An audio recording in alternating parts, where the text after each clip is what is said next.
Eu acho que estamos ao vivo, pessoal. De novo, caiu a transmissão. Não sei se você já viu a primeira parte, mas eu vou repetir de novo. E se você é o novo que conseguiu entrar agora, então você não perdeu nada, porque eu vou repetir tudo outra vez. Ó, Deus! Eu tô acostumada a dar palestras ao vivo, onde essas coisas não acontecem, né? Mas científica, né? Essa é a minha primeira palestra nesse novo assunto, nesse novo tema, que até então eu não estava fazendo palestras, estava fazendo programas de rádio, televisão e por aí vai. Mas então, a primeira palestra, resolvemos fazer via Hangout e webinário. E realmente ferramenta, porque as conexões caem.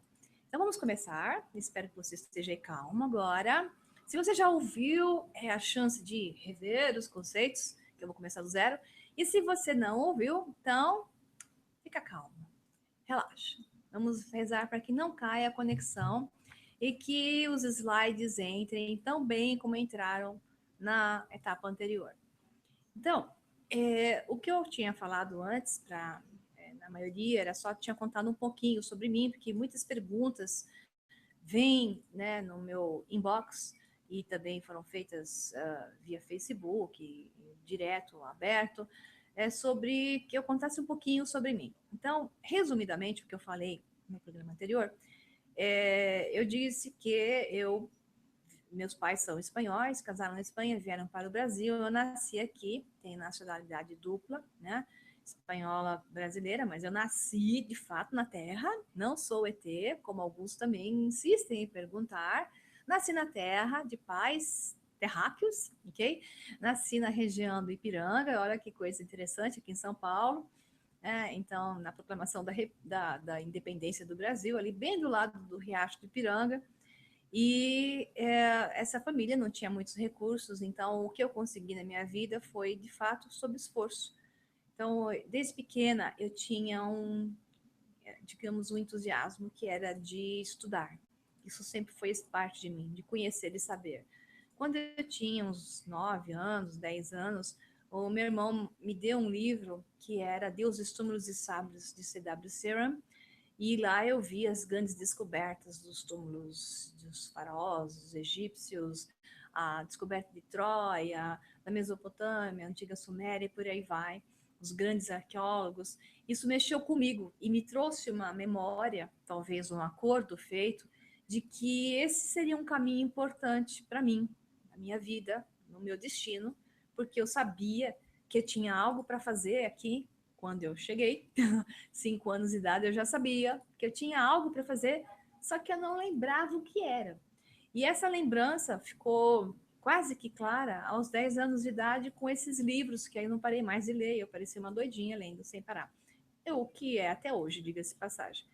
Uh, Ao mesmo tempo, eu vivia misturando remédios no armário do banheiro lá de casa, e minha mãe, preocupada porque eu misturava remédios, isso era meio perigoso, eu fazia alquimias. E eu achava que eu estava criando o elixir da nova vida ou criando remédios que curariam todos os males. Então, isso explica porque eu já sabia desde pequena que eu queria ser alquimista. Mas quando eu cresci, eu vi que a alquimia era um emprego antigo, né? Mais da Idade Média, da Terra, e não do tempo presente, e não era possível ser agora. Então, por isso eu fui para a área da química e ciências exatas, e posteriormente fui para a área de Faculdade de Ciências Médicas da Unicamp, onde eu fiz a doutorado em farmacologia. Então, eu juntei essas partes, eu sabia também internamente que eu tinha que aprender, eu tinha que estar em ciências, na área científica, e ao mesmo tempo eu precisava de exatas, eu precisava de humanas, eu precisava de biomédicas, eu trafeguei por todas essas áreas, me formei em todas essas áreas na área de humanas também, na área de administração,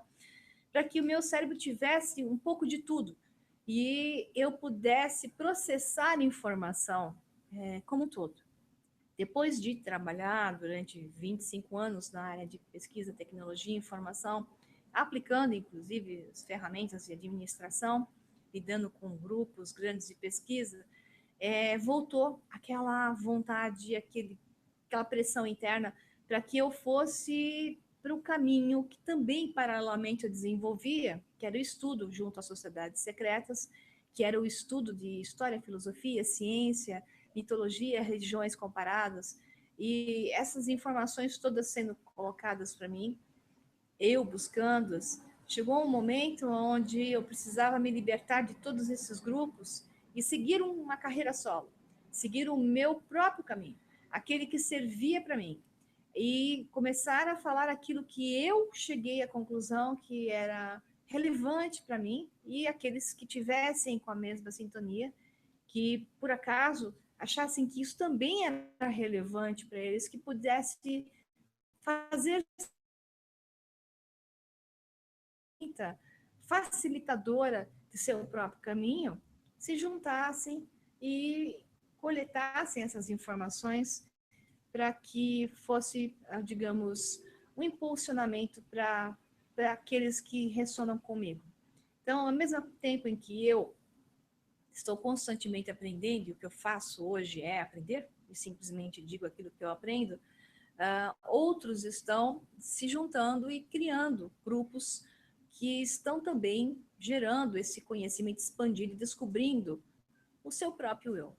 A informação, o conhecimento te dá a chance de você encontrar quem você realmente é, porque você vai ser capaz de comparar, você vai ser capaz de diferenciar, você vai ser capaz de criar o seu próprio caminho. Não precisa questionar, não precisa brigar com ninguém, não precisa desmerecer o outro, muito ao contrário. O que você tem que fazer é descobrir o que é relevante para você. Mas lembre, o que é relevante para você pode não ser relevante para o outro. Ninguém é melhor do que ninguém. Cada um tem o seu tempo, cada um tem o seu caminho, cada um escolhe e busca o seu momento. Então, se você está adquirindo um conhecimento, descobriu ferramentas que te auxiliam, oferte-as, mas não espere que outros, muitos outros, as possam considerar da mesma forma que você. E fique feliz quando alguns acharem que são relevantes, porque o que importa é entender que todas as técnicas, todo o conhecimento, toda a informação é boa se ela serve para você. Se ela não servir para você, deixe de lado e dê o mesmo direito aos outros. Porque todos nós estamos aqui nessa realidade física, trabalhando por partes, trabalhando por segmentos. Nós não estamos conectando no todo, que tudo sabe, no segmento. Nós conectamos na multidimensionalidade. E essa multidimensionalidade, essa religação à multidimensionalidade, que é o caminho da libertação, da Matrix, da consciência, porque nós não estamos aqui. É uma projeção de imagem, uma projeção de memória, é uma projeção de fração de consciência que nos faz parecer estar aqui. Então, nós não estamos aqui.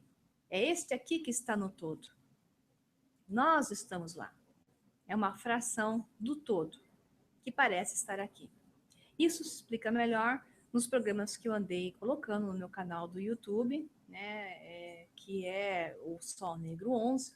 Existem 3 e-books que foram liberados recentemente, como para vocês poderem baixar pelo Sol Negro, pelo Facebook /Sol Negro Livro, e 3 videobooks que correspondem a esses e-books que estão dispostos no Sol Negro 11, que vocês podem então ver. Então, eu recomendo que vocês vejam o que está acontecendo comigo, esse é um deles, a divindade que habita em você e a árvore da vida. O que eu vou fazer hoje é juntar outros programas, como Ficando Louco, né? Quem é você? E Saindo da Matrix e Universo Holográfico, juntá-los todos a esses 3 e-books e videobooks que foram liberados recentemente e fazer algumas conclusões. Esse é o objetivo de também liberar informações segmentadas, porque liberadas todas de uma vez, ninguém consegue absorver.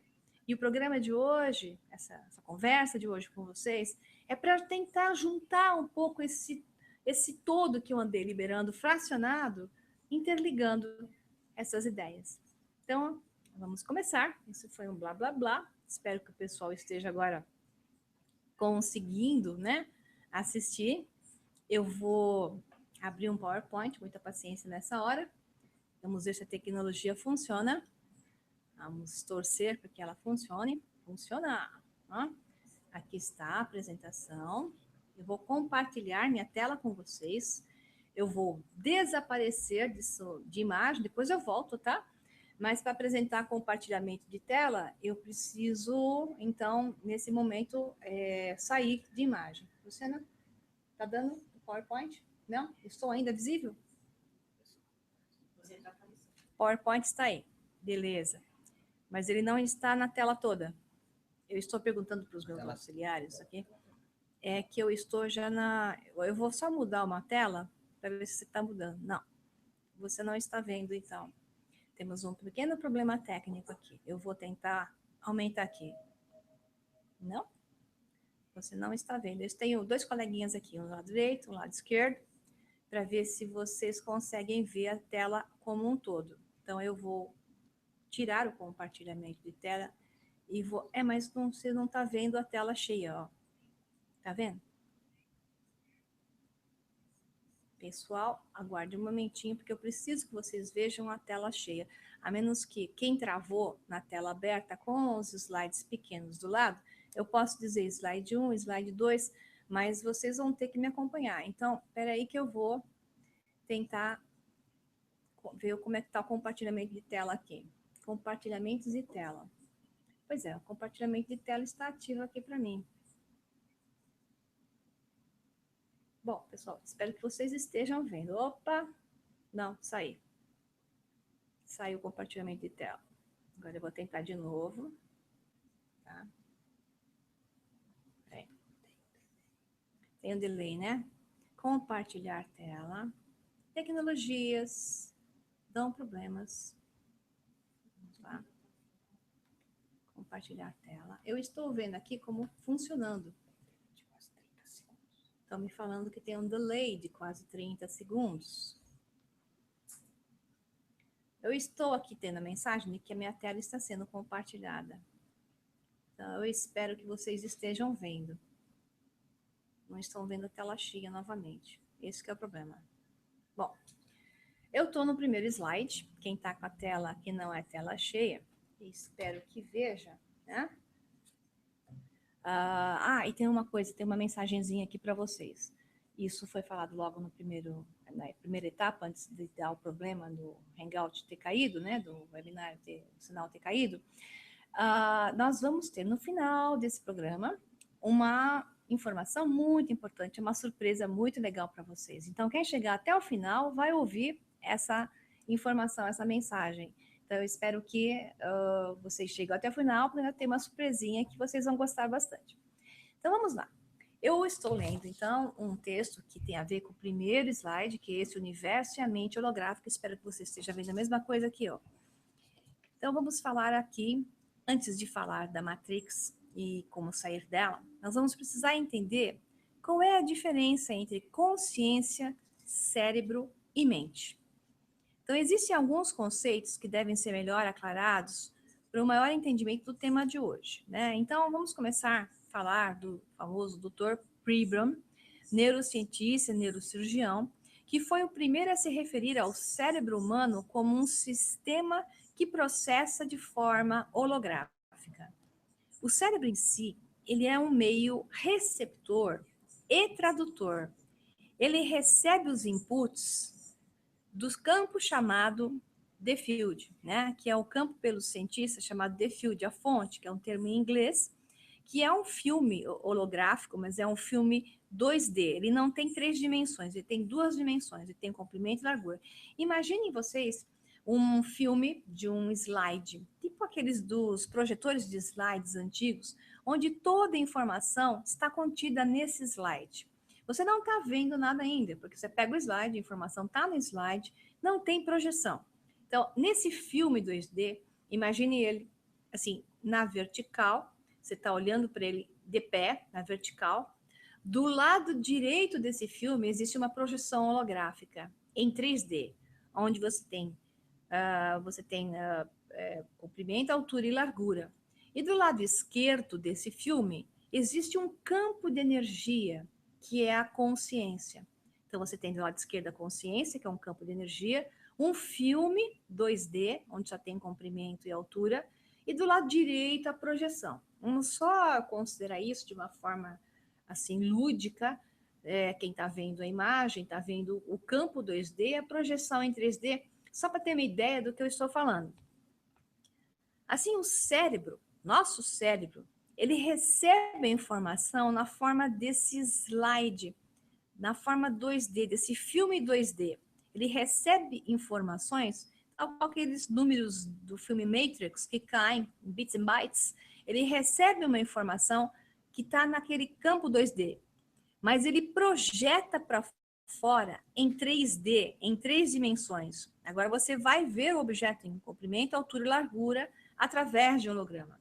Então, o cérebro processa a informação em forma holográfica e a projeta para fora. Você vê uma coisa que, na verdade, é uma emissão de uma informação em 2D, que se transforma em 3D, e o cérebro recebe de volta através dos órgãos sensoriais. Portanto, o cérebro vai e percebe algo, ele recebe de volta e acredita que existe algo lá fora em 3 dimensões, porque ele tem os órgãos sensoriais para que faça a informação nova, e essa informação nova recebida no cérebro é processada, portanto, é percebida. Tá? Então, existe uma associação entre a captura de frequências feitas pelos órgãos sensoriais e um processamento cerebral. A realidade projetada, ela é a realidade percebida. Então, não é o cérebro que cria, e sim o campo, o the field, ou a mente superior, que é um termo para os místicos. Mente superior é a mente que está acima da consciência segmentada aqui na 3D, na terceira dimensão de espaço, quarta de tempo, onde nós estamos. Então, a mente superior é a mente que envia as frequências que serão transformadas em um holograma. E assim, no processamento holográfico, é que é gerada a percepção da realidade. Eu creio numa realidade que, na verdade, está dentro de uma caixinha, que é o meu cérebro. Existe um trabalho que comprova essa teoria, e ele foi realizado por diversos neurocientistas, e ele é bem extenso. Eu vou falar um resuminho, bem resuminho dele. Então, foram vários voluntários, muitos voluntários, que receberam estímulos. O estímulo era feito ora no cérebro, ora em um dos dedos. Quando o estímulo é no dedo, a região do cérebro responsável por essa leitura, por essa região do dedo, ela é rapidamente ativada, ou melhor, ela é imediatamente ativada. Interessantemente, algumas leituras, e muitas validadas com isso, davam são centésimos de segundos antes do estímulo ser feito no cérebro. Tá? Portanto, quando a região do cérebro era ativada, a região que correspondia ao dedo, a região do cérebro era ativada, o dedo demora a sentir o estímulo, gerando um gap, um tempo, um intervalo entre estímulo e resposta. Então, isso prova, e prova muito bem, que tudo é gerado no cérebro e a projeção para fora vem depois. Então, essa é uma boa explicação para aquele gap que existe entre sentir que algo vai acontecer e acontecer realmente no campo visual, o tal déjà vu, né? Assim, considera-se a seguinte ordem: o campo, ou a mente superior, ou a consciência, ela cria, ela gera, ela é o criador. O cérebro recebe, ela é o receptor. A mente humana percebe, ela é o perceptor, perceptor, como se diz em inglês. Então, o cérebro recebe os inputs do filme 2D. A mente processa, emite, recebe de volta os inputs dos órgãos sensoriais e, portanto, percebe e valida o que para ela é existente, uma realidade lá fora, quando não existe nada lá fora, e sim somente aqui dentro da mente. Então, tudo ocorre através de um processamento holográfico. E o resultado disso são os inputs da consciência, percebidos em maior ou menor grau, de melhor ou menor qualidade, estratificados por níveis, tá? Agora eu vou passar para um slide 2, eu espero que vocês estejam vendo, que é um slide de uma árvore, é uma árvore holográfica, bem bonita, que ela tem, na verdade, um rebatimento, como se tivesse negativa e positiva, né? Embaixo e em cima. E uma explosão em uma esfera holográfica. Então, qual é a ideia dessa árvore? Então, eu coloquei ela aí por causa da pergunta. Quem é o tal que escolhe? Quem é o que escolhe a realidade vivida e percebida? Porque nós estamos aqui, no que achamos ser aqui embaixo. Quem é o tal que escolhe essa realidade percebida, né? Então, na árvore da vida, eu fiz esse programa que eu gravei em vídeo e tem um e-book chamado A Árvore da Vida. Eu coloquei a visão não só da Cabala, mas de todas as versões de árvores da vida, que é uma sabedoria ancestral, é uma sabedoria que vem dos tempos antes dos tempos oficiais. Então, essa sabedoria da árvore da vida mostra que nós vamos num processo de ascensão de consciência e de religação por partes, de conexões com outras áreas, com novos mundos, com novos níveis conscienciais que nos levam a perceber o todo, mas esse todo ainda dentro do nível do lado direito do filme 2D. Não é a consciência total, é uma consciência do mundo fractal onde nós estamos, do mundo da separação, que é também multidimensional. Mas esse mundo é um mundo que está ligado a essa realidade física, que pode ser mais física ou menos física, mais matéria, menos energia, ou vice-versa. Então, nós temos o que se chamam das dimensões de realidade.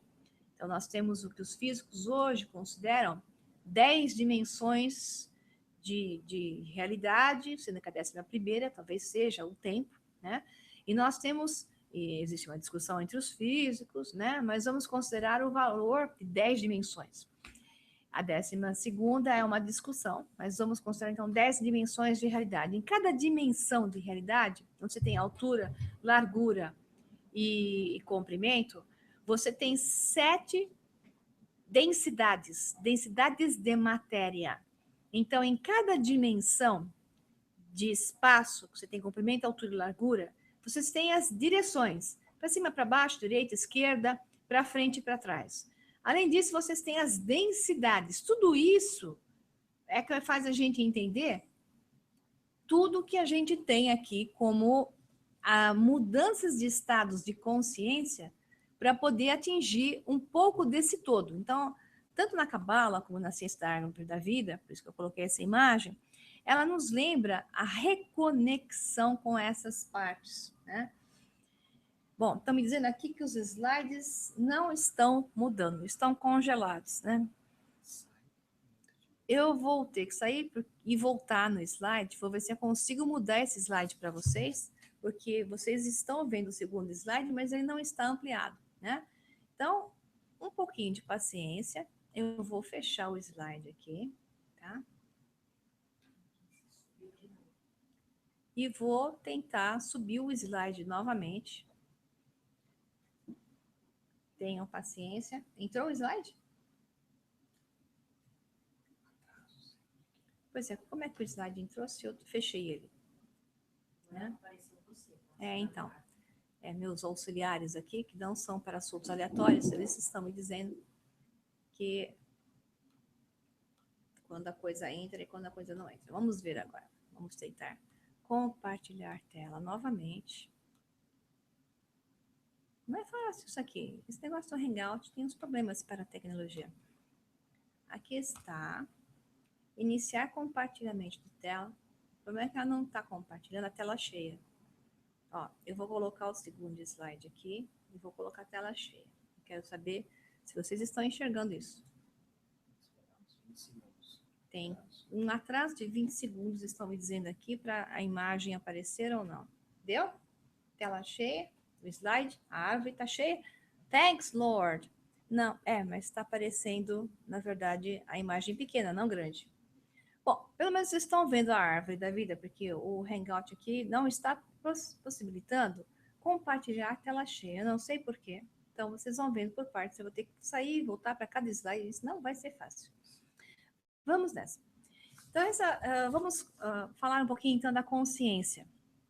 É mais fácil da palestra ao vivo, pessoal, porque essas coisas não acontecem. Mas vocês vão ter uma surpresinha em breve. Vamos falar da consciência, que é o que representa a árvore da vida.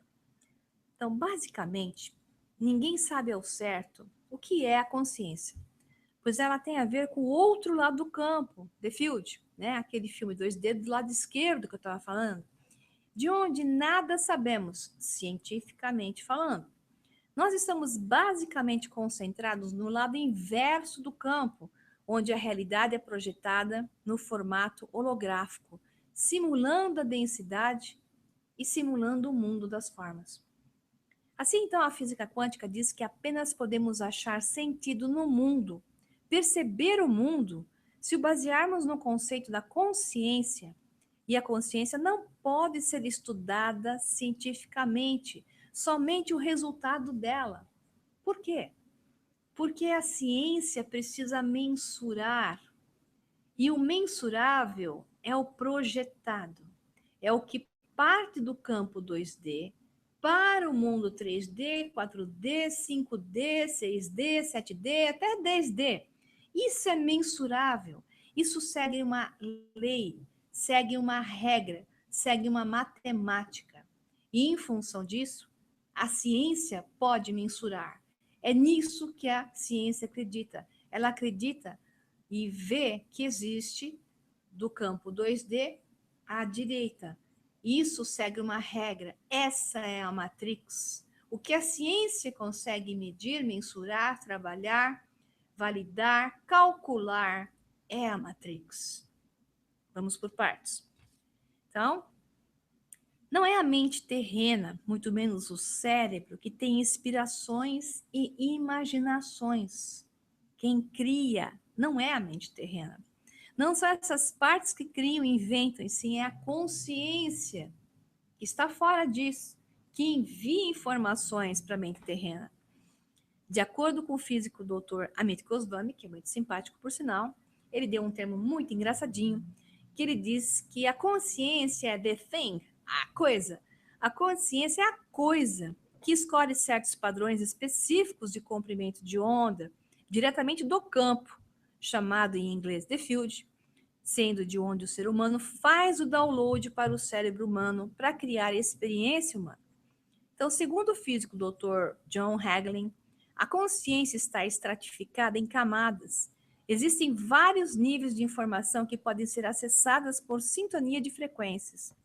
Então, constitui-se em um mundo de potencialidades que podem ser projetadas na realidade humana através de iluminações, tal e qual lasers que ativam hologramas em certos pedaços do filme 2D. Então, lasers ativam o filme 2D, gerando uma projeção em 3D. Então, essas iluminações, que são as coisas visíveis, palpáveis para nós, estou iluminada, me veio uma ideia, né?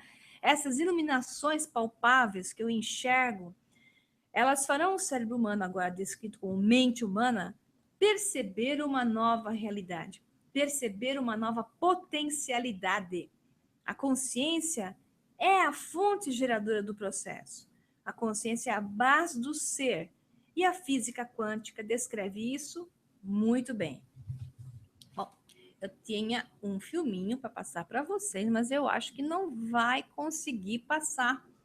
Eu não sei se eu vou conseguir fazer funcionar. Vocês estão enxergando essa tela? Está escrito existe o livre-arbítrio? Não, mas ela demora uns 20 segundos. Bom, espero que essa tela agora vá para vocês. Parece que cada vez que eu mudo de tela, dá uns 20 segundos de gap. Então, eu tenho colegas aqui que estão logados e eu estou esperando que eles consigam. Bom, então eu vou falar o seguinte. A tela que supostamente tem que existir, está aberta embaixo de qualquer forma, está escrito assim, existe livre-arbítrio? Quem decide o nosso futuro? Vocês estão vendo, de qualquer forma, à esquerda, pequenininha, né?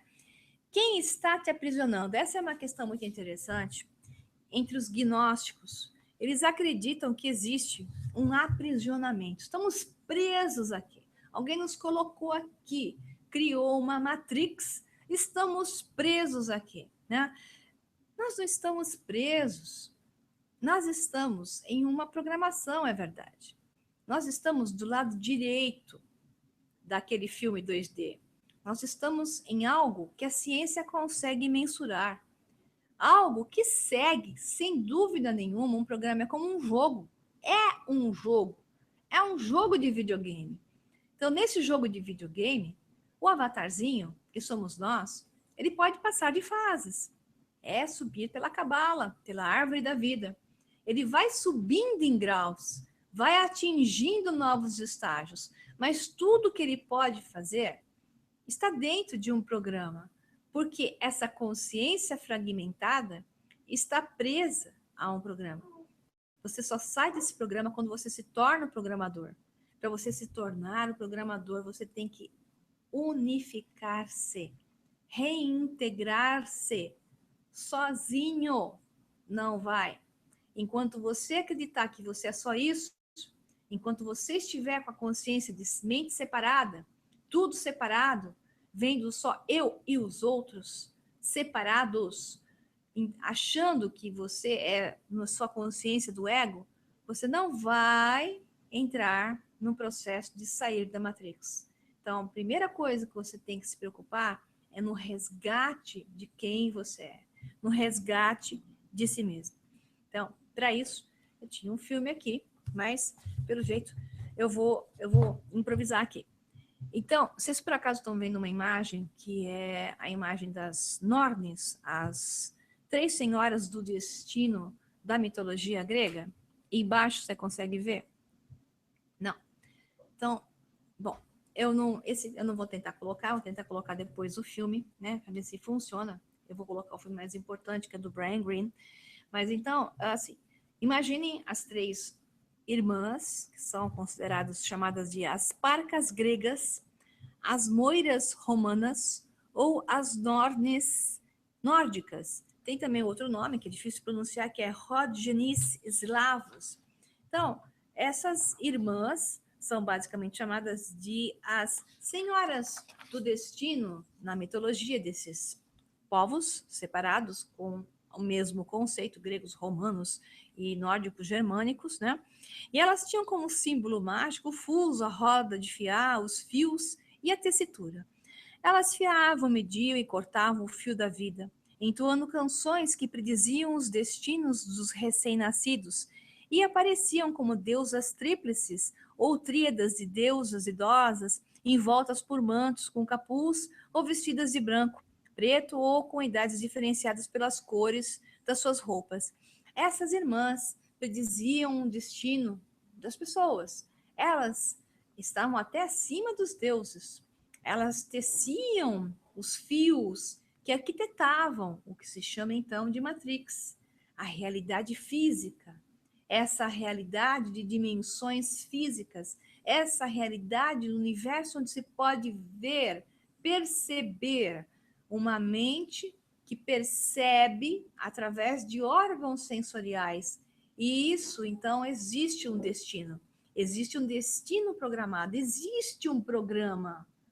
Existem os programadores.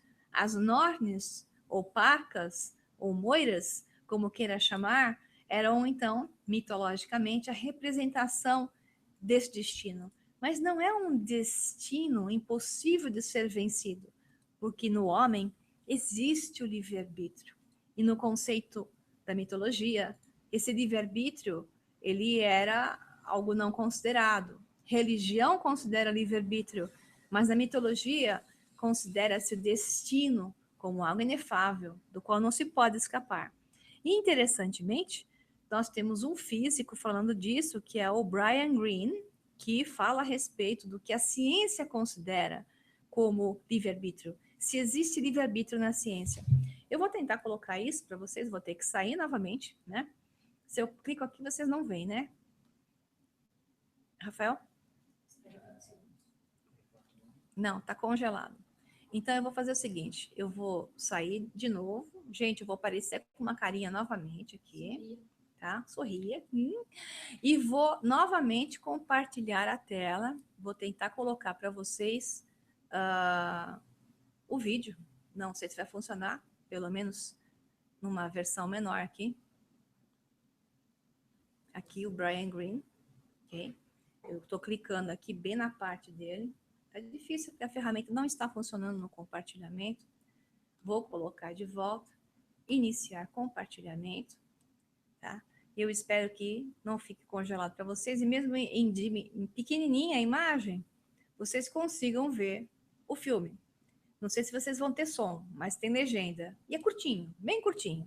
Então é uma declaração do Brian Greene dizendo o ponto de vista da ciência. Entrou agora a tela, estou vendo aqui no meu caro colega Rafael do meu lado, tá? Então, espero que o filme role. Não sei se vai ter som, gente, mas é curto. É o Brian Greene, físico, teórico, fantástico, Universidade de Columbia, um dos maiores físicos da atualidade. Para as meninas, fiquem contentes, porque ele é bonitão. E ele vai estar falando rapidamente a visão da ciência sobre o livre-arbítrio. Vamos ver se sai.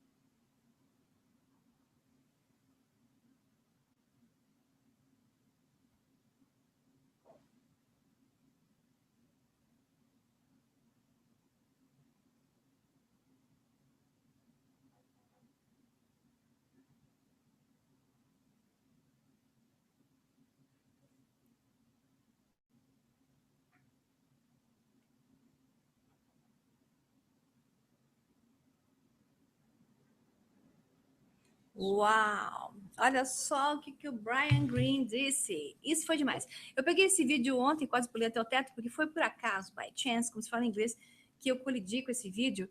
E ele me deu o tom. Porque, na verdade, esse vídeo dá o tom de como sair da Matrix. Esse físico nunca imaginou que ele estava fazendo isso. Por quê? Para as leis da física, não existe livre-arbítrio. Porque não tem como ter livre-arbítrio nas leis da física, porque tudo é calculado, tudo é previsível.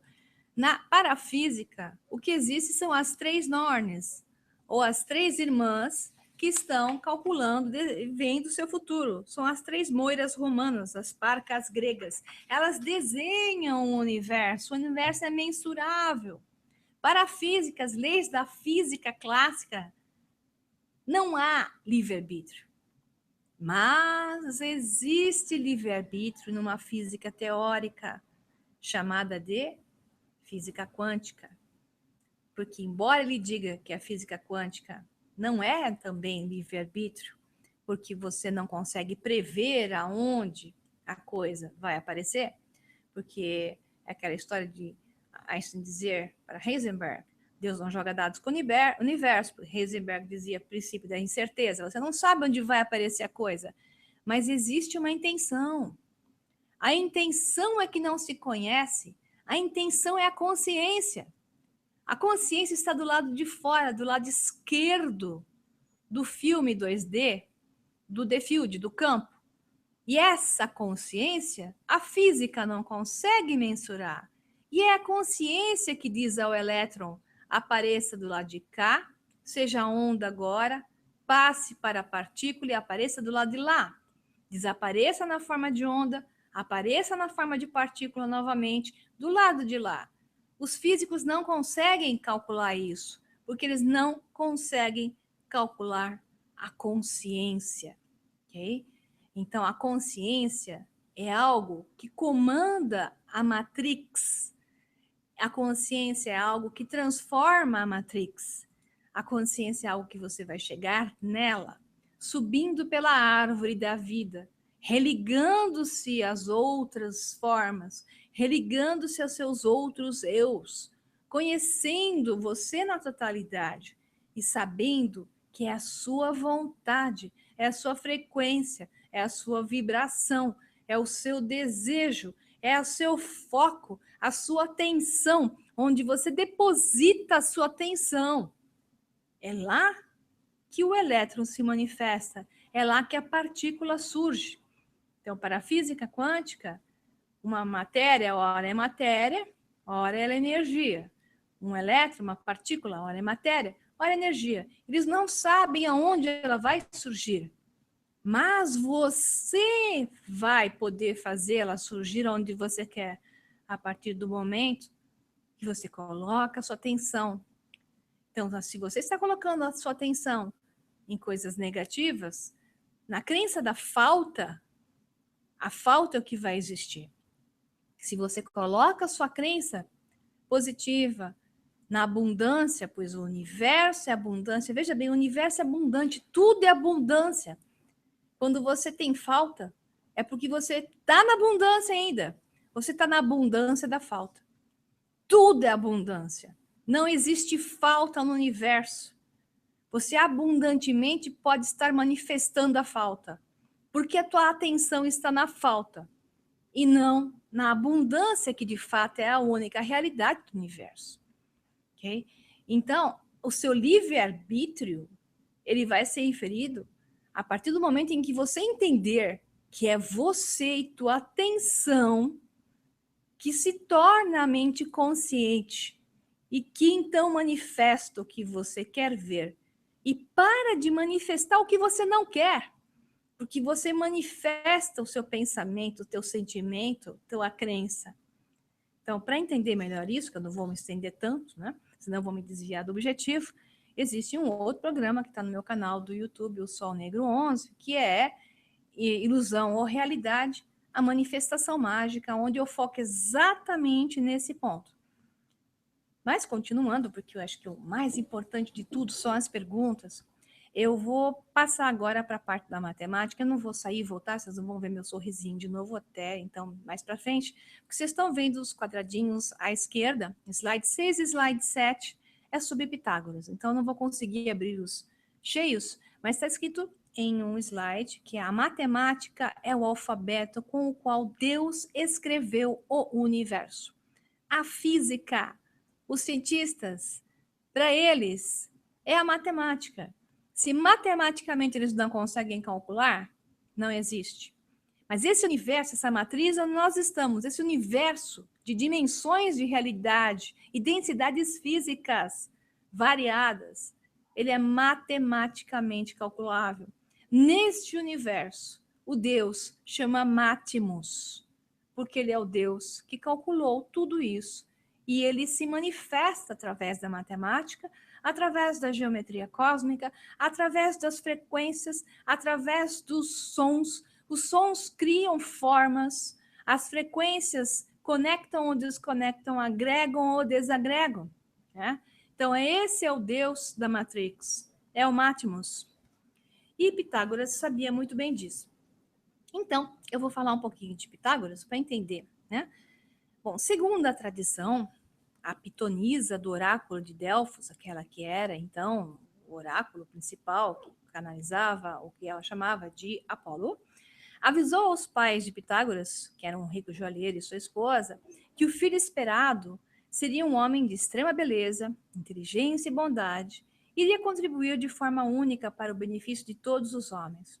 Quando a criança nasceu na ilha de Samos, na Grécia, numa data que se situa entre 570 e 590 a.C., os seus progenitores deram o nome de Pitágoras, em homenagem à pitonisa, que havia previsto para ele uma vida em comum.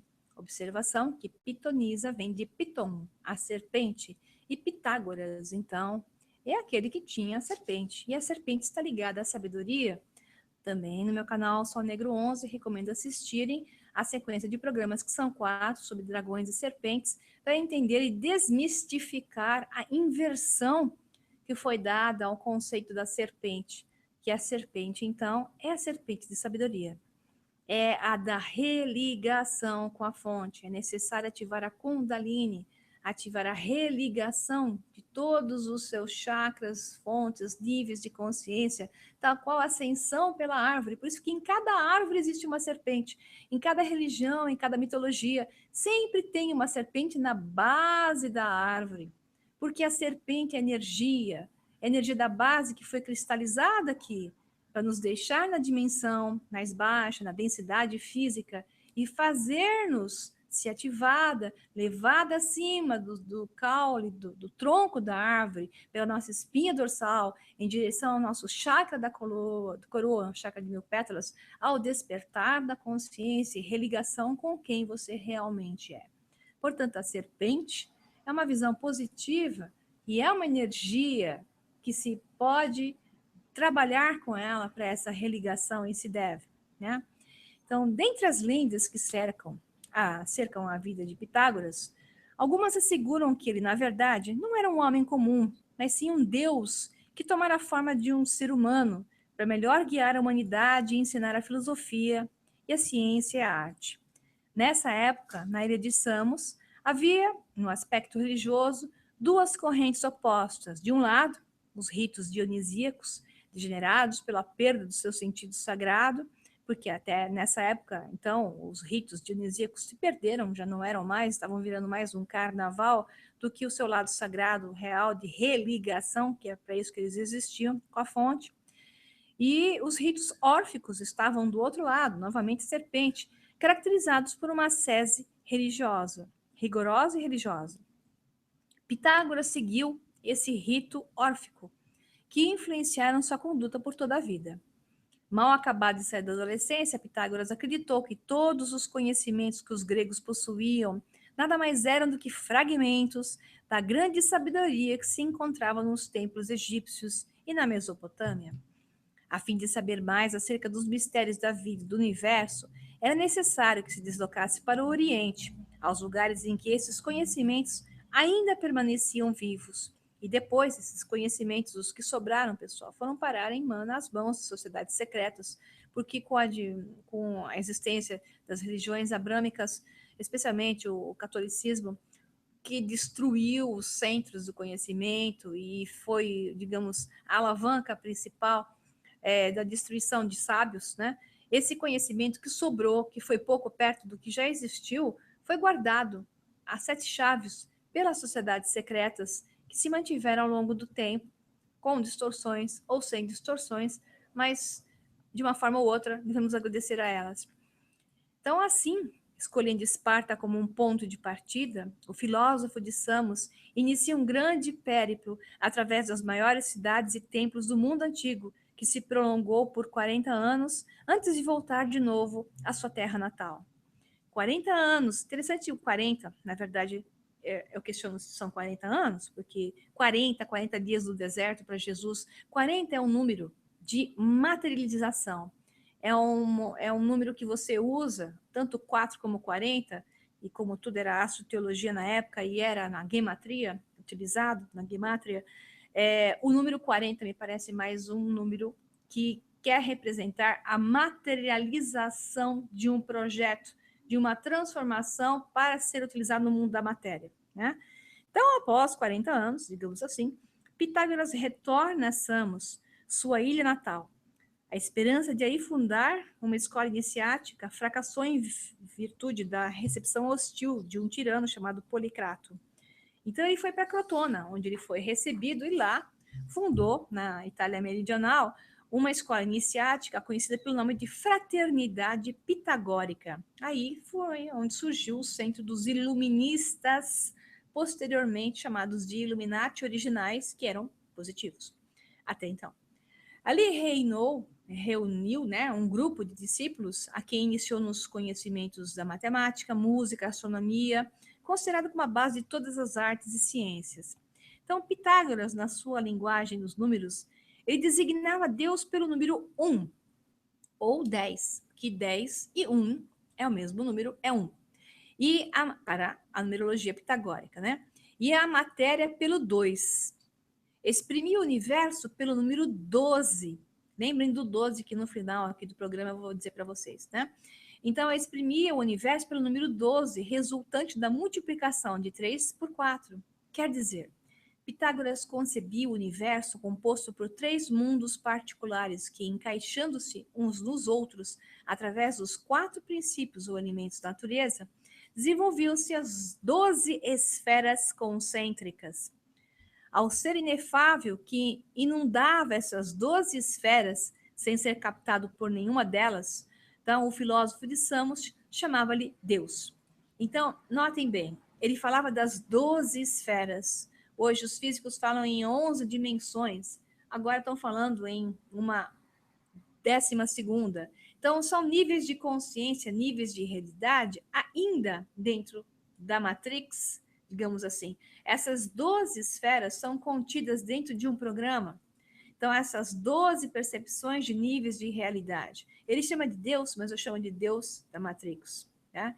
Então, essas esferas seriam uma representação desse Deus.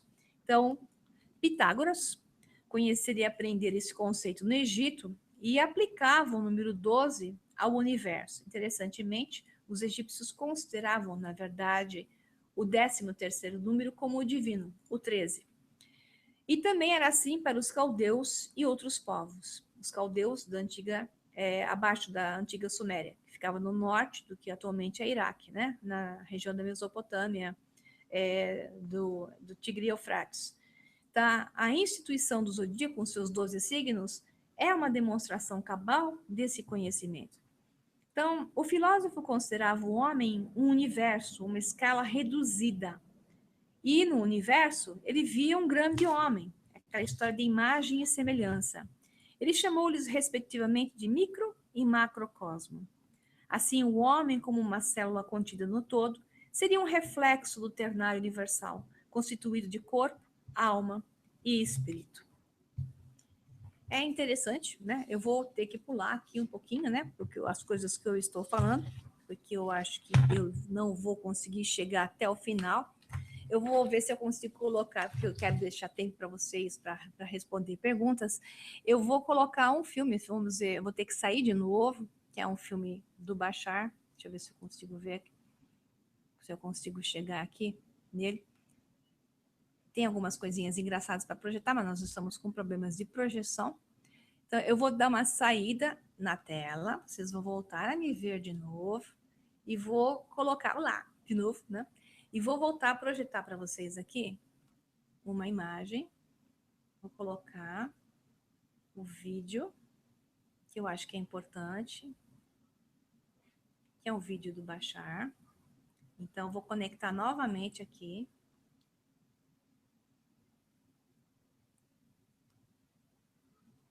Tela, compartilhar tela, tenha paciência, porque a ferramenta tem esse problema. Ontem nós testamos, funcionou, hoje deu problema. Vamos ver se vocês conseguem ver esse vídeo. Eu vou deixar a tela reduzida para não sair dela, vamos ver.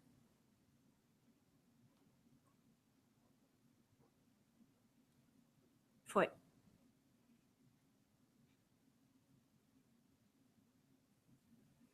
A realidade física é um reflexo do seu estado de ser, do seu estado de consciência.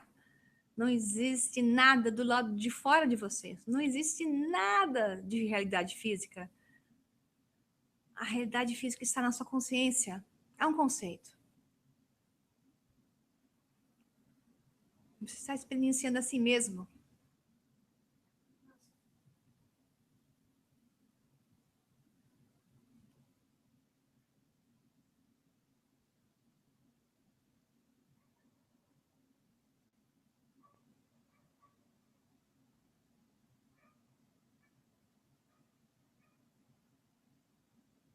O que é espaço, o que é tempo?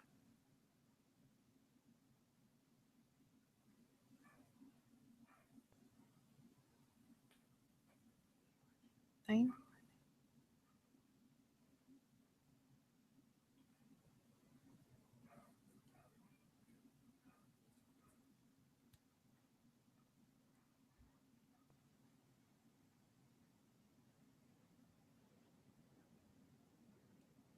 Tá vendo?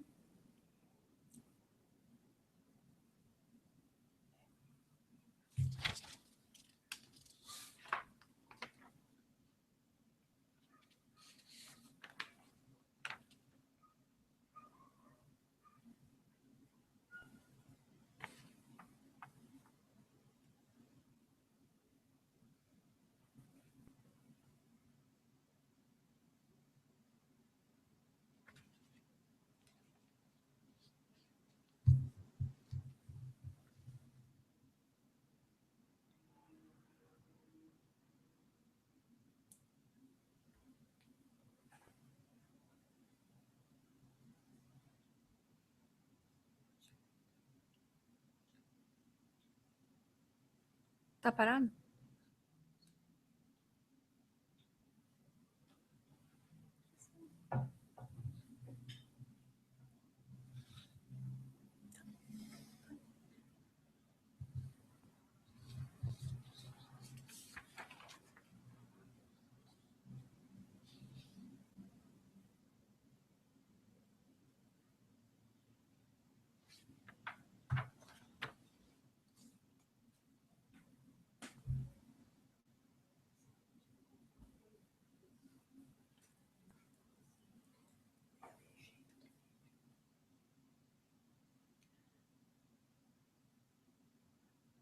Não sei se vocês estão conseguindo ver, mas o que ele está falando é que, de novo, nós somos um reflexo da realidade.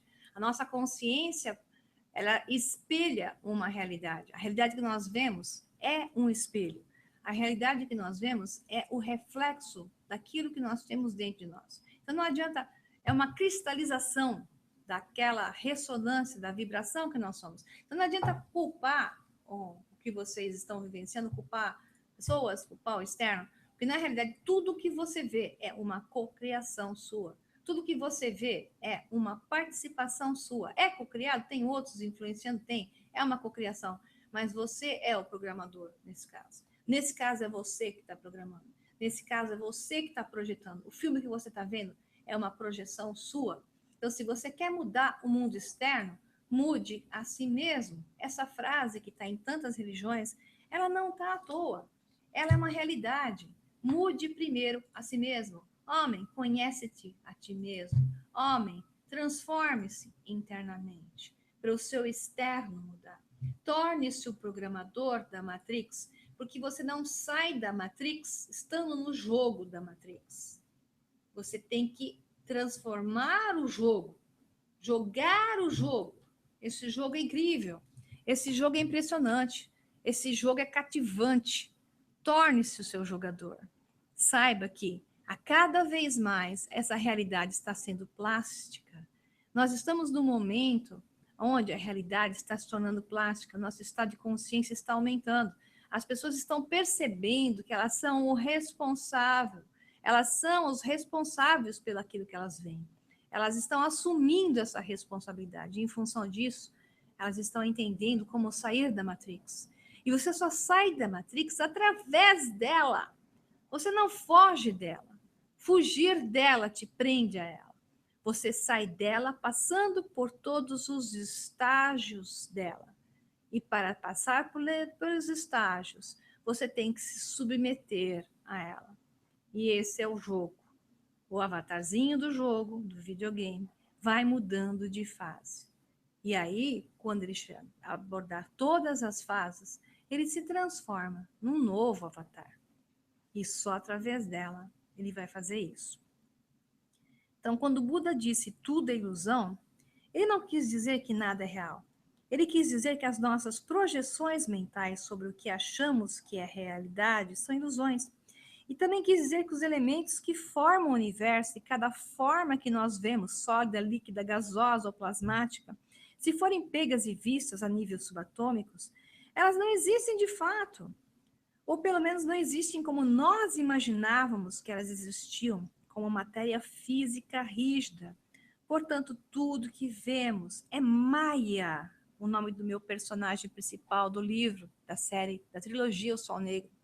Tudo que vemos é Maya, é uma ilusão, por causa de seu molde ou forma, e não por sua essência real. Para o budismo, tudo é a mente. E essa ideia vem ganhando espaço no âmbito científico atualmente, pois mesmo que haja um mundo fora de nós mesmos, toda a nossa percepção da realidade é um acontecimento dentro do nosso sistema nervoso. Portanto, trabalhe a você internamente. É isso que você tem que fazer.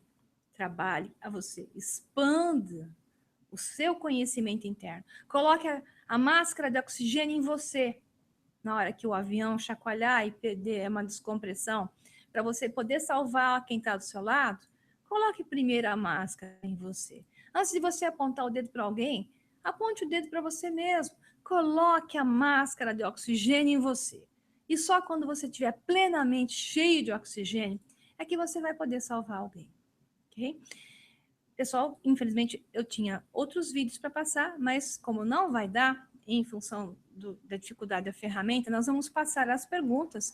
Eu espero gravar esse programa, acho que eu vou gravar ele inteiro, tá? E depois eu vou postar eles no YouTube de acordo com o texto, de acordo com as imagens, por completo, ok? Então, eu vou fechar aqui e vou voltar para vocês. Aqui estou eu, sorria. E nós recebemos muitas perguntas. O Rafael Carvalho está aqui. O Rafael podia dar um oi aqui para o pessoal, que ele está do meu lado, está me ajudando. Dá um oi aqui. Aqui tem um auxiliar do lado esquerdo. Oi, pessoal. Oi. E tem do lado direito aqui a Luciana. Dá um alô aqui, tá? Que eu vou contar quem é a Luciana já para vocês, que é uma pessoa muito importante que eu preciso contar para vocês. Tá? Então, perguntas. Vamos à primeira pergunta. Vamos o tempo que nós temos aqui. Que o Rafael está me colocando no livro. A Lucília, ela está perguntando sobre livre-arbítrio. Se o livre-arbítrio foi usado na nossa programação antes de encarnarmos. É o que eu acabei de falar, o programa. O livre-arbítrio, ele faz parte da consciência. Então, quando o ser se torna consciência, ele tem livre-arbítrio. Quando ele entra na Matrix, ele acaba entrando no programa. Ele está no determinismo das irmãs, das normas, né? Ele está ali preso no programa, mas ele tem livre-arbítrio quando ele se torna consciente. Então, quando ele decide, quando ele observa, ele tem a decisão. E a decisão dá a ele o mundo quântico, que é o que o Brian Greene falou, o da probabilidade. Então, quando você se torna consciente, você sabe que a realidade não é fixa. A realidade é formada por várias versões de uma mesma. E o livre-arbítrio é ressonância e reflexo, onde você passa para a realidade que é a frequência e ressonância da sua própria vibração. Então, aquilo que você for, você vai ver. O livre-arbítrio te leva ao estado de mudança para uma realidade paralela, onde você vai ver o espelhamento que o Bashar falava, o reflexo do espelho. Então, o livre-arbítrio te mostra constantemente um espelho. Esse espelho, não adianta você só falar, eu quero isso, quero aquilo. Você tem que ser isso. Não adianta querer, você tem que ser. A primeira coisa é binas, é o estado do ser. Depois é fazer, depois é ter. Esse triângulo, ele é infalível. Mais uma perguntinha. Aqui diz o Anísio Castro. Karma existe? Ou só existe enquanto o subconsciente arraigar culpas ou desejos, impedindo a harmonia necessária para a conexão com o eu sou? O karma, ele existe, mas ele é autoimposto em níveis de consciência. Quando a pessoa não tem consciência, ela não tem karma. Nessa realidade. Ela vai ter karma quando ela readquire consciência. Por isso que muitas vezes você fala assim, pô, a pessoa passou a vida inteira aprontando, morreu numa boa, né? E gente que é tão boa, faz qualquer coisa e toma na cabeça, como eu já falei uma vez em um programa. Por quê? Porque tem consciência. Quando você tem consciência, o karma é autoimposto. Quando você sabe que você está errando, o karma é autoimposto. Quando você sabe que você não está fazendo a coisa certa, o karma é autoimposto. E quanto maior a sua frequência, maior a sua consciência, mais rapidamente você resgata esse karma nessa mesma realidade. Não quer dizer que as outras pessoas que aprontaram, que não tinham consciência, que se livraram dessa vida, não vão ter o resgate de karma em outra vida. Porque quando elas saírem daqui e reconectarem em outras realidades, elas vão ter, sim, em um nível de consciência maior, um resgate. Tudo que você faz é ação e reação. Mas depende. Não tem ninguém culpando você, a não ser você mesmo. Não tem ninguém mandando coisas contra você, a não ser você mesmo, em seus vários níveis de dimensão, nos seus vários níveis de realidade. Tá? Então, o karma é autoimposto na multidimensionalidade. Entenda isso. Então, quando alguém que você acha que merecia ter passado um karma não recebeu, entenda que vai receber na multidimensionalidade. Tudo tem ação e reação. Né? Deixa eu ver outra aqui. Aqui o Marcelo Fernandes, está dizendo: olá, sei que o 33 é o número-chave. Gostaria de saber mais a respeito sobre este número e sua importância, porque muitas pessoas estão vendo esse número repetidamente. Eu sou uma delas. No meu caso, tenho visto essa combinação entre 5 ou 8 vezes ao dia. Bem-vindo ao grupo. Ele vem em número de placa de carro. Olá, Marcelo Fernandes. Bem-vindo ao grupo do 33. Tem o grupo do 33 e 44, 3377, 4466. Na verdade, são combinações, né? Que tem a ver com a matriz da programação. Mas não se apegue ao número. Sabe por que você estava em 33? Porque você botou atenção no 33. O 33 é uma flecha. Ele está te mostrando simplesmente que a tua sintonia, a tua vibração está adequada. Qualquer número, qualquer objeto, qualquer índice, qualquer símbolo que se repete, às vezes são cores, simbologias diversas, qualquer coisa que se repete constantemente para você, sincronicamente, está te dizendo que você está no caminho certo, que a tua frequência está certa, que você está fazendo a coisa certa, porque você está se mantendo num alto nível de vibração. Quando você faz o que você gosta, quando você vibra positivamente, você está conectado no conduíte que te leva ao todo, para percorrer o tronco da árvore da vida, para subir na Kundalini, a serpente de luz ascender pela sua coluna e passar pelas 33 vértebras, por acaso, né? Então, 33 é um número que tem, de fato, um monte de simbologias, né? Por isso que é a idade de Cristo e tudo mais. São números que são utilizados com um forte conteúdo simbólico, mas no seu caso, ele aponta uma sincronicidade. Não importa que número é, não importa o símbolo que é. O que importa é que você está percebendo algo que está dizendo para você: mantenha-se nesse nível, fica por aí, você está indo bem. E quando você está indo bem, você está no conduíte que te leva à consciência. E nesse nível de consciência, você se torna o programador da Matrix. A realidade se torna plástica, ela é maleável, coisas magníficas começam a acontecer. Provavelmente, além do 33, você está vendo coisas interessantes, estranhas, acontecendo na sua vida. E isso é o que importa, ok? A Tatiana Galvão está dizendo o seguinte. Estou me dizendo que eu estou com pouco tempo, mas tudo bem, eu vou correr aqui. A Tatiana Galvão gostaria de saber também como podemos manipular de forma consciente e positivamente a energia vril. Isso é comigo, né? Na vida prática, nos meus livros, né? E sua visão a respeito da consciência ambiental, os recursos naturais da Terra são mesmo limitados? Então, a energia vril está ligada com o recurso da energia inesgotável. Então, eu coloquei isso nos meus livros. O lado positivo que tinha nos cientistas ligados ao nazismo é que eles trabalhavam com a energia de ponto zero, com a energia positiva e não negativa. A energia de implosão, que é a energia que não gera dano ao planeta. Eles sabiam e davam o nome de energia vril, que é um nome que vem da antiga Suméria, e se encontra, inclusive, em outras civilizações, o próprio nome vril, embora tenha participado de alguns livros históricos. Vril significa energia inesgotável que permeia o universo. Essa energia é um campo inesgotável.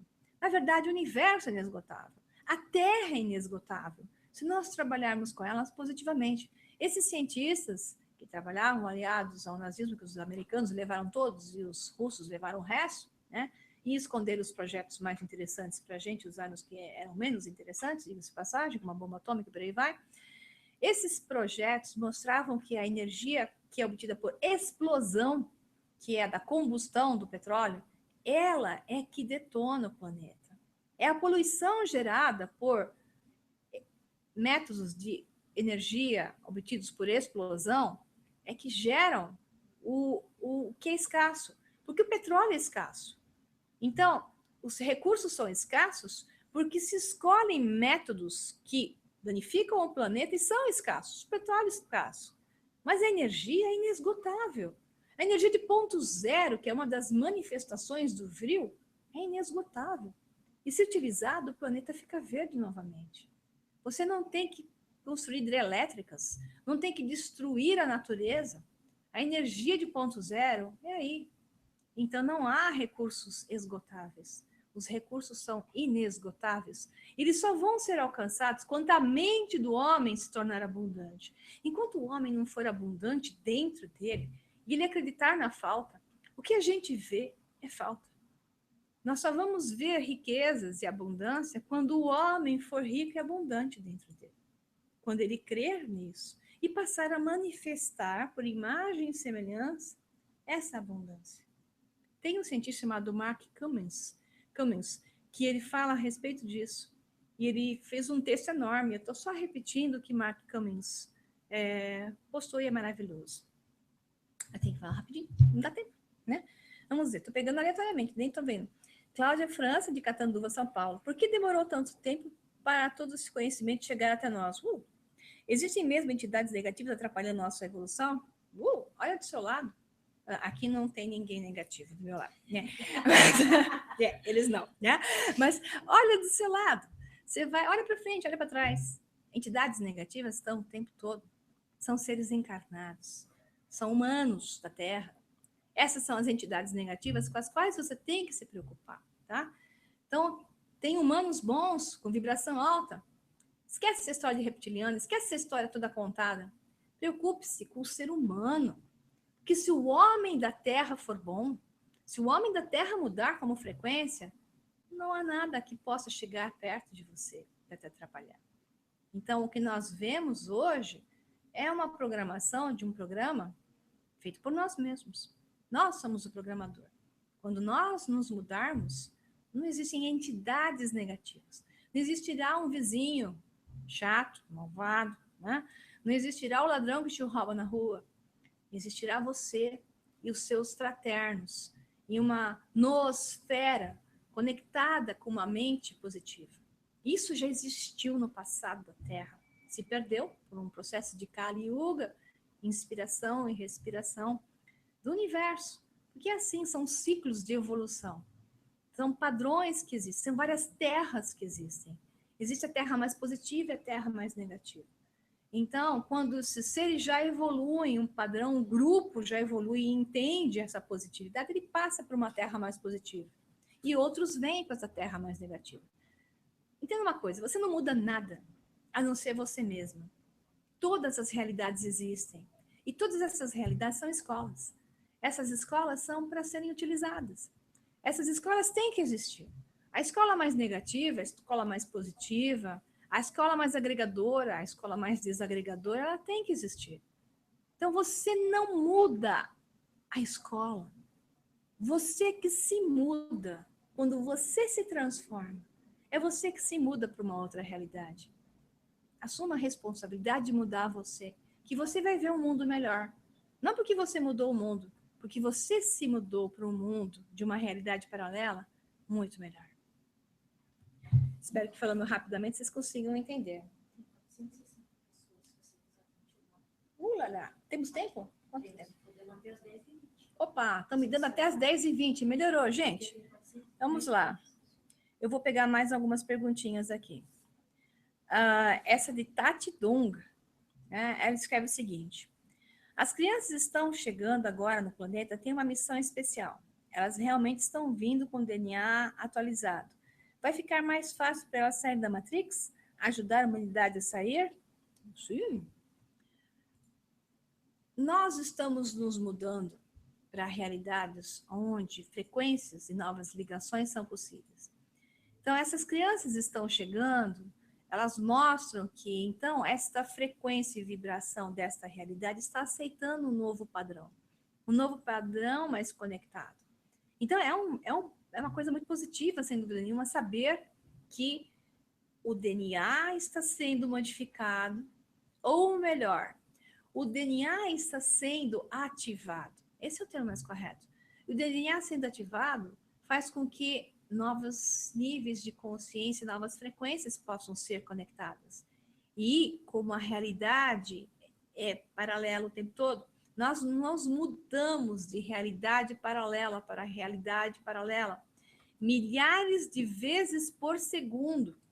Embora pareça que nós estamos em uma realidade só, nós vemos movimento, tem até um filminho que vai passar, que pena, talvez eu consiga passar então para vocês, que mostra que tudo é estático. O movimento é uma ilusão. O movimento é uma ilusão porque nós nos movimentamos frame a frame, milhares de vezes por segundo. E porque nós temos frame a frame, milhares de vezes por segundo, temos a impressão do movimento. O movimento não existe.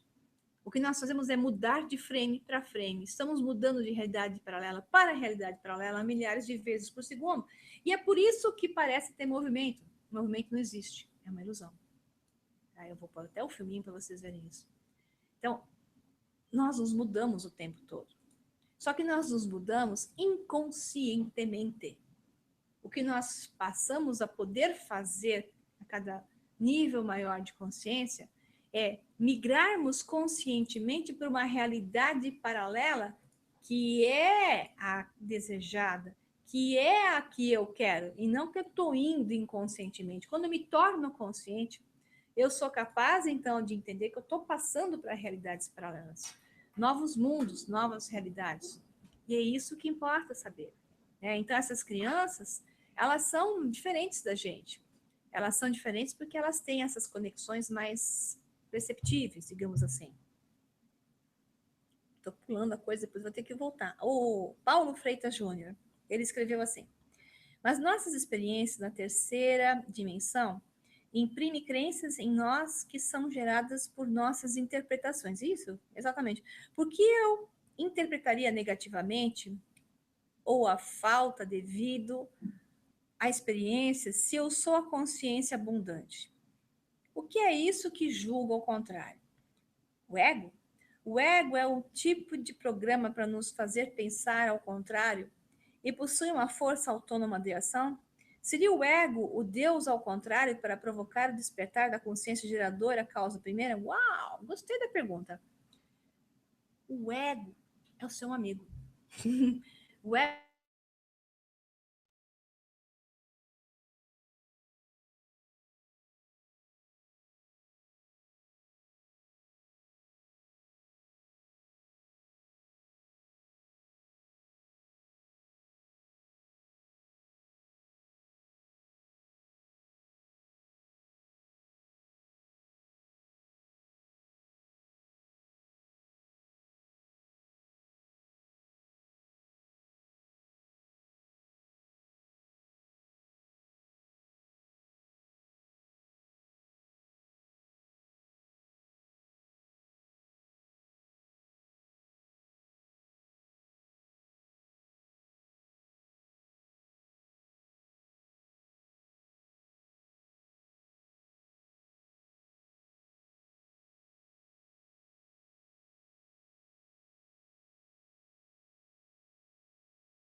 Não aparece o permitido.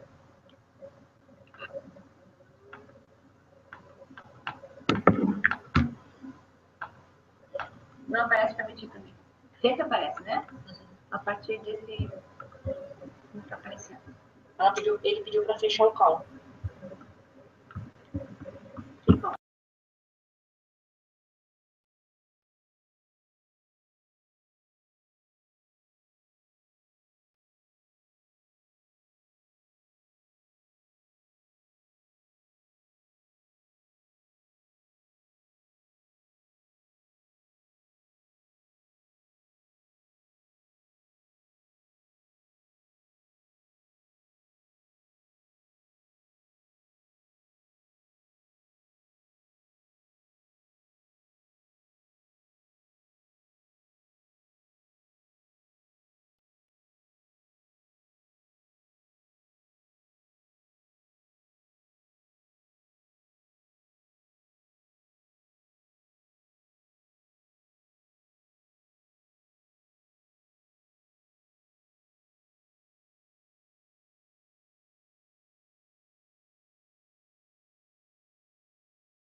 Estou ouvindo?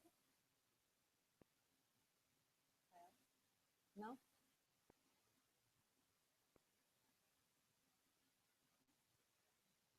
Ele falou que foi. Foi? Tá me vendo? Abre o microfone.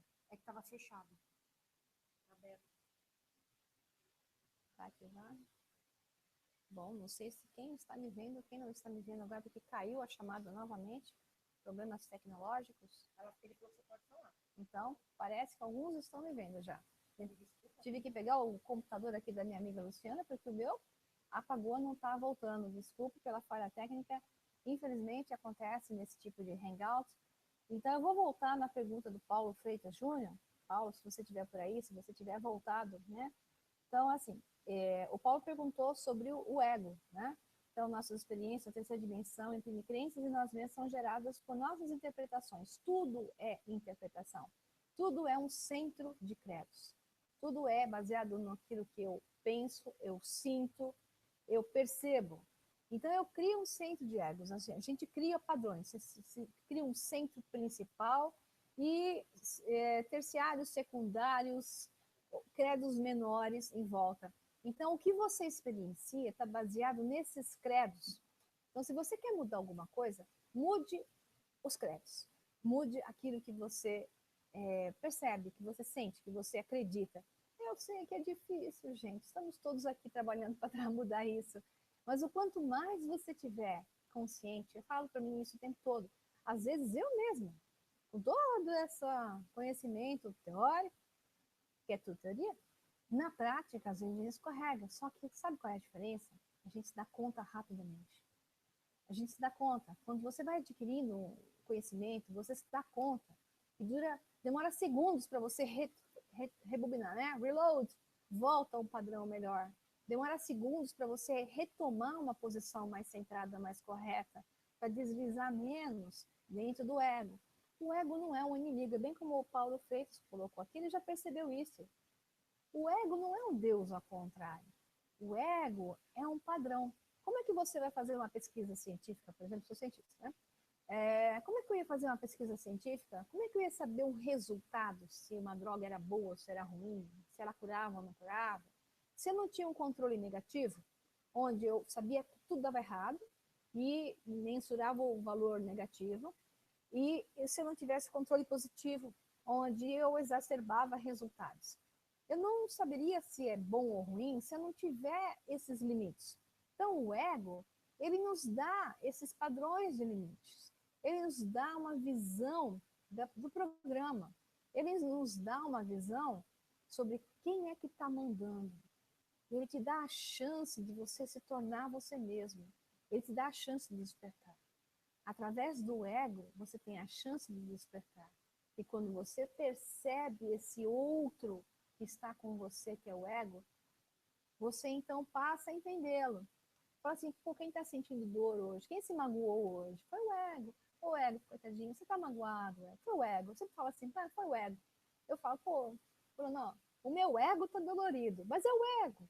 É o ego que está dolorido. Não sou eu. Porque eu já estou consciente. Mas o ego está dolorido. Então eu dou um carinho pro meu ego, converso com ele, né? Seja bonzinho com o seu ego. Ele é seu amigo, não seu inimigo. Ele está aí para te mostrar quem é você. Para te ajudar a te mostrar que você é o verdadeiro ser. Você é o ser divino. Ele é seu amigo. Ele precisa de você. Ele vai te lembrar um monte de coisas o tempo todo. E ele está para te mostrar onde você precisa trabalhar. Porque se ele não estivesse aí, você não saberia trabalhar. Você não saberia ascender. Você não conseguiria evoluir se esse ego não estivesse aí. Entenda que ele é um grande amigo. Ele não é nada de negativo, ele é muito positivo. Quando você, então, percebe quem você é. Bom, tem mais algumas perguntas aqui, tem várias, né? Então, tem uma aqui, diz assim, Caroline Romano, deixa eu ver se entendi. Minha atenção em determinada coisa é que vai dar energia ao elétron para ele se materializar? Então, ela está falando sobre a experiência da dupla fenda, né? Sim, aonde você deposita a sua atenção, assim será. Onde você observar, colocar a sua atenção, é que vai se manifestar, porque você é Deus. Positivo ou negativamente, entenda que é o teu credo, a tua vibração, o teu pensamento, o teu sentimento, sim, Caroline, que manifesta a realidade. Né?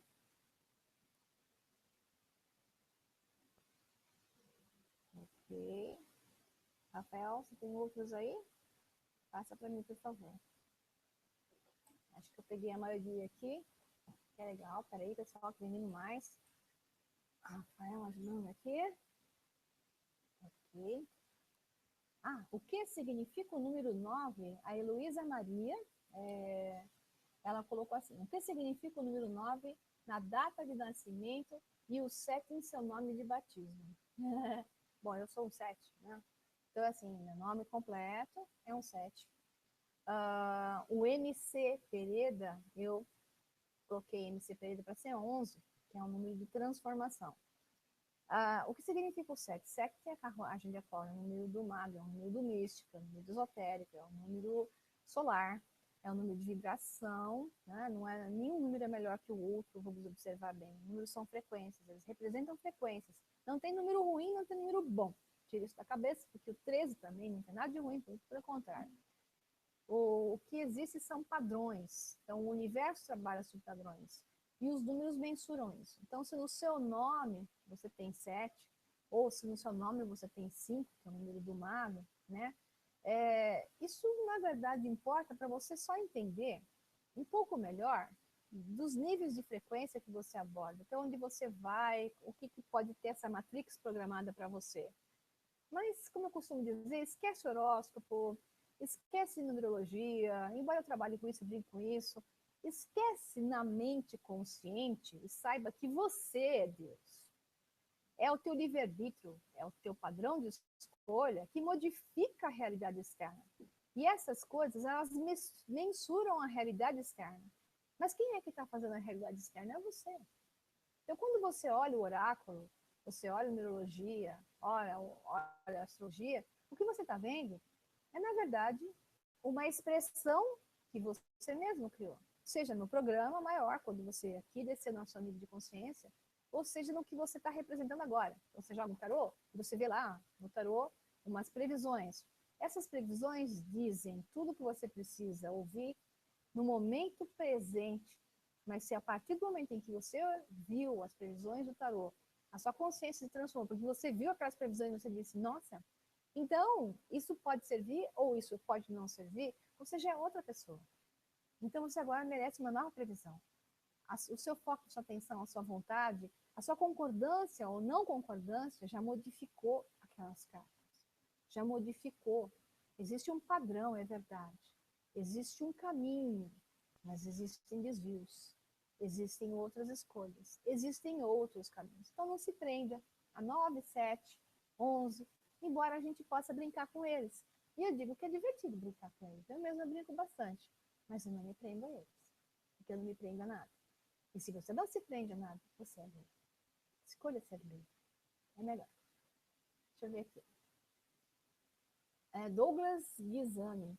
Olá, Maria. Gostaria de saber o que você acha dos pleiadianos e das civilizações de outros planetas que estão vindo nos ajudar. Também estou tendo memórias de outras versões de mim e sinto que essas versões contribuem com conhecimentos que estou relembrando aos poucos. Isso é ótimo. Isso está relacionado com a multidimensionalidade, sem dúvida, que estamos adquirindo, né? Obrigada por tudo, etc. Então, assim, os pleiadianos são seres que existem na multidimensionalidade ou na mesma dimensão que a nossa. Existem os positivos, os mais negativos. Observe o seguinte, depende da densidade física, depende da dimensão. Se eles estão na mesma dimensão que a gente, depende da densidade física. Porque a densidade física se relaciona ao padrão do ego inserido. Então, o ego não é seu inimigo, mas o ego te leva, se não conscientemente, a reações e padrões que fazem parte de uma possível negatividade. Tá?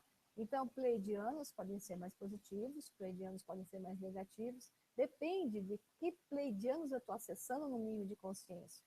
Então, tem pessoas que se referem ao mesmo grupo de seres, como uma positividade e uma negatividade. Você fala, pô, esse aqui está falando positivo desse grupo, boa grande fraternidade branca. Outros estão falando negativo da grande fraternidade branca. O que é isso? Lembre-se, principalmente, os pleiadianos, ou a grande fraternidade branca, vão ser positivos ou negativos para você. E para ele pode ser negativo, e inverso. Positivo para você, negativo para você, porque você cocria. Cada um está vendo uma cocriação. Ninguém está vendo uma visão só coletiva. Dentro da visão coletiva, de uma bolha coletiva, existem as bolhas individuais de realidade.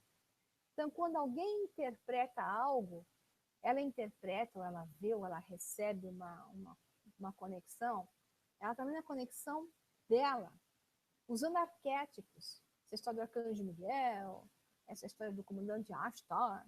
O comandante Ashtar é ruim, o comandante Ashtar é bom, pobrezinho do comandante Ashtar. E provavelmente é um arquétipo. E as pessoas que conectam a essa visão desse arquétipo, elas vão cocriar a sua própria versão. Então, tudo que você vê é cocriado. Se você interpreta positivo ou negativamente, não quer dizer que para o outro vai ser positivo ou negativo. Tem que ser bom ou ruim para você. Tá? Então, existem bolhas de massa coletiva, existem as bolhas individuais. Se você é bom, sua frequência é alta, o que você mais vai ver são semelhantes, imagens e semelhantes. Então, se você vibra em boa frequência, você vai ver pleiadianos simpáticos, sorridentes, lindos, né? E que vão trabalhar com você para te orientar positivo. Agora, se você está negativo, você está com conexão aberta, você vai poder criar imagens de pleiadianos negativos, da mesma coisa do Arcanjo Miguel, da mesma coisa de comandante Ashtar e por aí vai. Então, não importa o que é para um ou o que é para o outro. Não importa se tem gente que fala que a grande fraternidade branca é boa, ou outros falam que a grande fraternidade branca é ruim. Tem uma outra pergunta que era sobre isso. O que não importa é o que é para mim.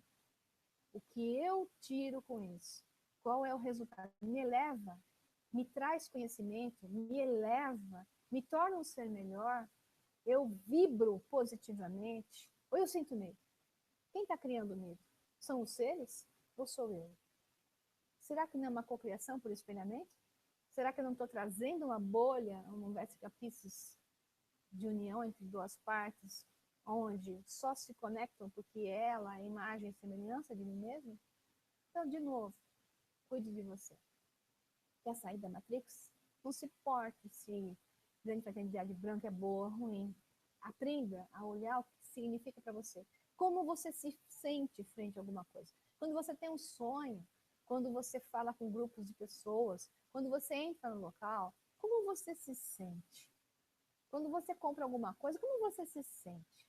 Isso te eleva ou te abaixa? É isso. É você que tem que dizer para você mesmo que aquilo é, e não outros. Observe-se, entenda que é você, o Senhor do seu mundo. E para você, o que importa, o que deve importar, é o que você tem dentro de você e que aquilo faz com você. Se é positivo para você, fique com ele. Se você não sente positivamente, tire de sua frente, independentemente do que dizem para você. Na hora que você estiver pronto, talvez você entenda ao contrário. Mas aí você diz para você da forma contrária. Ok? Mais algumas aqui. Aqui são 9. Uau, legal. Aqui o Celso Silva de Salvador perguntou: como podemos conciliar conhecimento tecnológico com sabedoria védica? Gostei. Conhecimento tecnológico é o que os Vedas mais tinham, né? Aliás, você tem como que é? Você tem um manual inteiro dos livros védicos, é o Vimanika Shastra. Estava tentando lembrar o nome, porque o nome não é fácil, né? Vimanika Shastra, se eu não estou enganada. É um manual inteiro de como pilotar naves espaciais. Como construí-las, como que é o motor delas. Lá que foi mencionado e foi interpretado como um motor a mercúrio, né? De lá que os nazistas tiraram a visão do Brad Mercury, o mercúrio vermelho que foi utilizado nas naves Vril e Haunebu, existentes ou não, por acaso. Mas o projeto existiu, isso é verdade.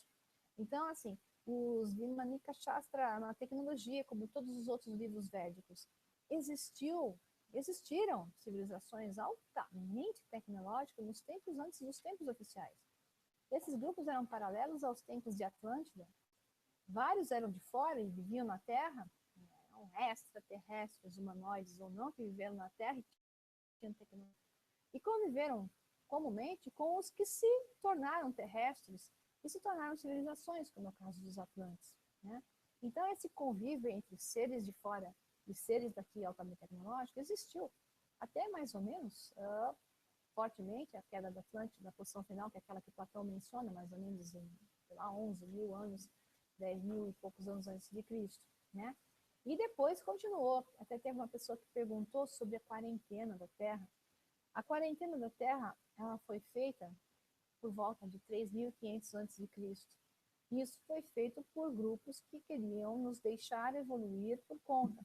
E depois da queda da Atlântida e o emborrecimento das civilizações, que perderam o conhecimento como um todo, teve muitos seres de fora que estavam influenciando aqui. Então foi feito sim uma quarentena. Essa quarentena, ela foi terminada em 21 de dezembro de 2012, que é o que os maias diziam como um novo tempo.